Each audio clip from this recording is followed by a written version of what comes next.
अब हम HTML के अंदर थोड़ा वजाहत के साथ देखते हैं। सबसे पहले नैब का टैग आता है। नैब टैग से हम शुरू करते हैं। नैब एक ऐसा एलिमेंट है जो कि पेज के उस सेक्शन को ज़ाहिर करता है जिसमें दूसरे पेजेस या उसी पेज के दूसरे पार्ट्स के साथ लिंक्स दिए होते हैं।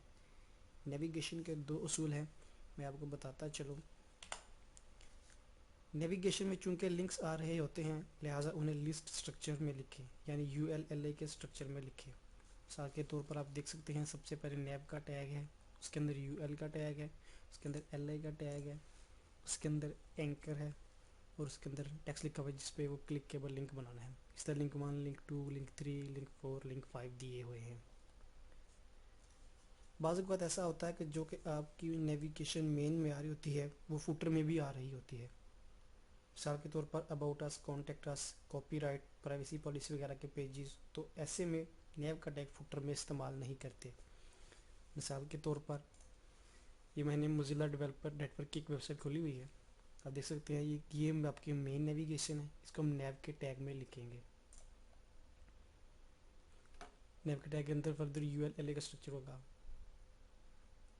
इसी तरह की नेविगेशन कुछ फुटर के अंदर भी आ रही है। अगर मैं स्क्रॉल डाउन करता हूँ, about MDN, terms, privacy, cookies, contribute the code, तो इन नेविगेशन के लिए हम नैब का टैग, जो फुटर के अंदर आ रही है उसके लिए नैब का टैग इस्तेमाल नहीं करेंगे, जबकि जो हेडर के अंदर आ रही है उसके लिए नैब का टैग इस्तेमाल करेंगे। अब बारी आती है आर्टिकल टैग की। आर्टिकल टैग उस वक्त इस्तेमाल करते हैं जब कोई भी किसी कैटेगरी के पोस्ट पेज पर आए। मिसाल के तौर पर अगर एक पेज पर बहुत सारे ब्लॉग्स का नाम आ रहा हो तो उस हिस्से को हम आर्टिकल के टैग में कोड करेंगे। मिसाल के तौर पर आप देख सकते हैं, अगर कुछ स्ट्रक्चर हमारा इस तरह का हो, इसमें एक ब्लॉग की पोस्ट आ रही है, उसमें इमेज भी है, इसमें नेम ऑफ ब्लॉग भी आ रहा है, कुछ डिस्क्रिप्शन आ रही है, कुछ लिंक्स आ रहे हैं, यही चीज़ रिपीट हो रही है, तो इतने से सेक्शन के लिए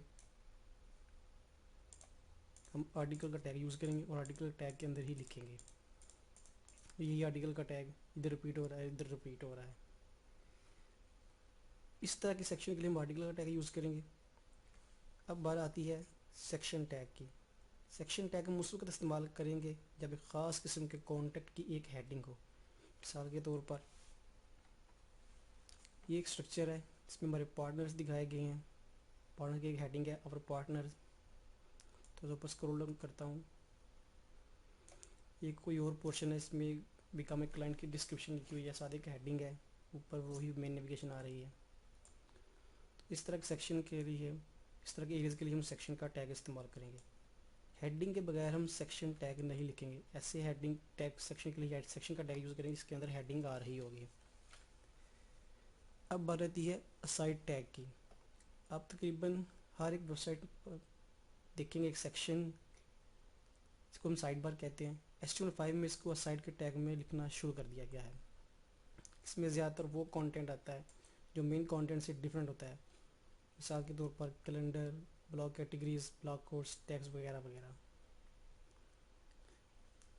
एक बात नेविगेशन एलिमेंट सेक्शन, आर्टिकल और असाइड के बारे में कॉमन है, वो ये है कि जब भी ये यूज़ होंगे ये ब्लॉक लेवल एलिमेंट्स हैं।